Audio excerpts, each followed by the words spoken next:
एक बार की बात है, गौतम बुद्ध अपने शिष्यों को उपदेश दे रहे थे। उपदेश पूरा होने के बाद सब लोग अपने अपने घर जाने लगे। तभी बुद्ध ने देखा एक व्यक्ति कोने में बैठा हुआ है। उसे देखकर बुद्ध उसके पास गए और उसे कहा, क्या हुआ, आप इतने दुखी क्यों हो? व्यक्ति ने कहा, आप बहुत अच्छा उपदेश देते हो, जिसे सुनकर लोगों का मन शांत हो जाता है, लोग सही रास्ते पर आ जाते हैं, लेकिन मेरा मन अभी बेचैन और अशांत है। उस व्यक्ति की बातें सुनकर बुद्ध मुस्कुराए और उस व्यक्ति से कहा, इस दुनिया में किसी के मन को शांति नहीं है। कुछ लोग सोचते हैं कि उन्हें शांति मिल गई है, लेकिन वो भूल जाते हैं कि जो शांति आज उन्हें मिली है वो कल उनसे छीन ली जाएगी और फिर से वो पहले की तरह अशांत हो जाएंगे। और कुछ लोग ऐसे होते हैं जिनके पास अभी शांति होती है, लेकिन वो आगे का सोचकर और अशांत हो जाते हैं कि ये शांति चले जाएंगी। बुद्ध ने कहा, तुम किस बात से दुखी हो, किस बात से अशांत हो? व्यक्ति ने कहा, हे बुद्ध, मुझे एक गंभीर जानलेवा रोग है और वैद्य ने कहा है कि मैं केवल 7 महीने जिंदा रह पाऊंगा, जिसमें से 3 महीने खत्म हो चुके हैं। मैं इस बात से दुखी हूँ, मेरे बाद मेरे माता पिता का, मेरे घर वालों का क्या होगा? ये बात मुझे बेचैन कर रही है। बुद्ध ने कहा, क्या सच में तुम इसी बात से परेशान हो?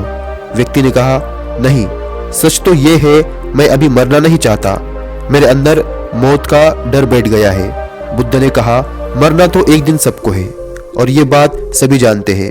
मौत को कोई नहीं रोक सकता।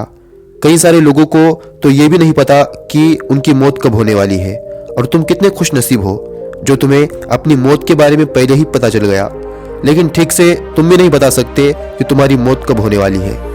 बुद्ध ने व्यक्ति से कहा, क्या तुम्हें पता है कल का सूरज तुम देखोगे? व्यक्ति ने कहा, नहीं, मुझे नहीं मालूम। बुद्ध ने कहा, अगर तुम्हें तुम्हारी बीमारी के बारे में पता ना होता तो तुम पहले की तरह अच्छे से जीवन जी रहे होते। तो अभी भी वही करो। आगे क्या होने वाला है इसके बारे में मत सोचो। अपने आज को जितना हो सके खुशी से जियो।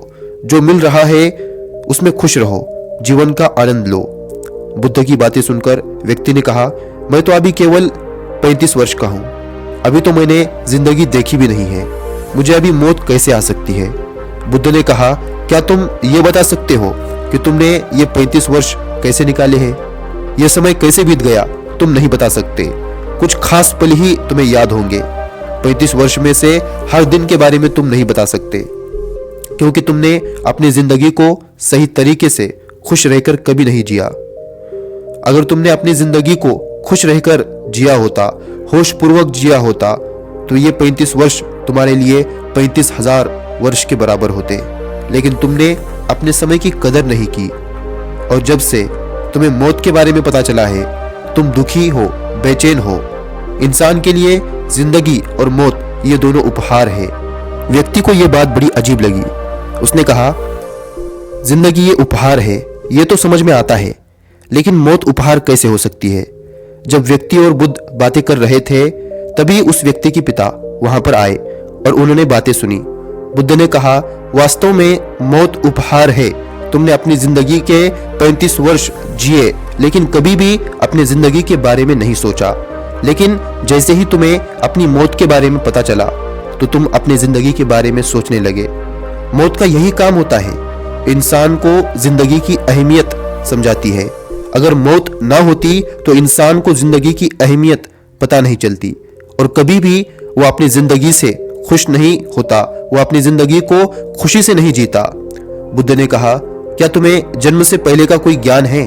व्यक्ति ने कहा, नहीं, मुझे जन्म से पहले का कोई ज्ञान नहीं है। फिर बुद्ध ने कहा, जैसे तुम्हें जन्म से पहले का कोई ज्ञान नहीं है, ठीक उसी तरह तुम्हें मौत के बाद क्या होने वाला है इसके बारे में भी कोई ज्ञान नहीं है। इसलिए अभी तुम डरे हुए हो। इसलिए तुम अपनी जिंदगी के बचे हुए दिनों को खुशी से जियो और ध्यान करो। जब तुम जिंदगी को समझ जाओगे तो तुम मौत को भी समझ जाओगे। तुम्हारे अंदर से मौत का डर भी निकल जाएगा। तब तुम समझ जाओगे कि मौत भी इंसान के लिए उपहार है। बुद्ध की बातें सुनकर व्यक्ति के पिता ने कहा, आपकी बातें बिल्कुल सही है, लेकिन आप मौत को हमारे लिए उपहार बता रहे हैं, लेकिन मौत हमारे लिए उपहार कैसे हो सकती है? यह तो हमारे परिवार के लिए उपहार है। अगर ये हमसे छीन जाएगा तो हमारा उपहार भी हमसे छीन जाएगा। तब हम ऐसे उपहार का क्या करेंगे?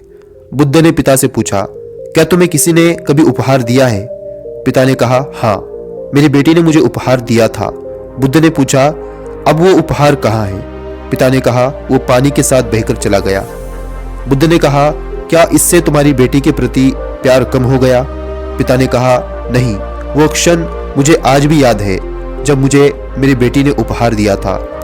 वो उपहार मैं कभी नहीं भूल सकता, क्योंकि मेरी बेटी ने मुझे वो पहली बार दिया था। पिता ने कहा, वो पल मुझे हमेशा याद रहेगा। बुद्ध ने कहा, ठीक इसी तरह तुम्हारा बेटा भी इस दुनिया से जाने के बाद तुम्हारे साथ रहेगा। उसके साथ आपने कितना जिया ये मायने नहीं रखता। खास बात यह है कि हम जो जिंदगी जीते हैं उसे जागरूक होकर जीना चाहिए। व्यक्ति ने कहा, आप सही कह रहे हैं, लेकिन मेरे बाद मेरे परिवार का क्या होगा? बुद्ध ने कहा, क्या तुम उनके लिए कुछ कर सकते हो? व्यक्ति ने कहा, शरीर से तो अब मैं कुछ नहीं कर सकता। बुद्ध ने कहा, जब तुम कुछ नहीं कर सकते तो उसके बारे में क्यों सोच रहे हो? जो समय तुम्हारे पास बचा हुआ है उसे खुशी से जियो। इस दुनिया में कोई किसी के लिए कुछ नहीं करता, सब अपनी जिंदगी को जीते हैं। हमें ऐसा लगता है कि हम उनके लिए कुछ कर रहे हैं, लेकिन हम कुछ भी उनके लिए नहीं करते। अगर आज तुम अपने परिवार के लिए धन दौलत जमा कर रहे हो तो ये तुम उनके लिए नहीं, अपने लिए कर रहे हो। इसे करने से तुम्हें शांति मिलेगी, लेकिन तुम्हें ऐसा लगेगा कि तुमने उनके लिए किया है, लेकिन ये सब तुम अपने लिए कर रहे हो। अगर तुम उनके लिए कुछ भी नहीं करोगे तो भी उनके जिंदगी में कुछ खास फर्क नहीं पड़ेगा, क्योंकि जिंदगी के दिन कभी भी एक जैसे नहीं रहते। कभी खुशियां आती है तो कभी दुख आते हैं। जिंदगी कभी भी किसी के लिए आसान नहीं होती, संघर्ष से भरी होती है, और इसके बिना जीवन संभव नहीं। गरीब व्यक्ति से ज्यादा परेशान अमीर व्यक्ति होता है। इससे यह पता चलता है, धन से जिंदगी को सुरक्षित नहीं किया जा सकता, लेकिन जागरूक रहकर जिंदगी को सुरक्षित किया जा सकता है। ऐसा करने से अब जिंदगी को समझ पाते हैं, जिंदगी और मौत समझ पाते हैं, आसानी से जिंदगी जी सकते हैं। वो व्यक्ति बुद्ध की बातें सुनकर कहने लगा, मैं आपकी बातें समझ गया हूं। अब मुझ में मौत का डर निकल गया है और मैं अपनी बची हुई जिंदगी खुशी से जीऊंगा। दोस्तों, मैं उम्मीद करता हूं आप भी अपने जीवन को जागरूक होकर जिएंगे और अपने आने वाले कल के बारे में मत सोचो। जो आज अभी आपको मिला है उसे अच्छे से जियो।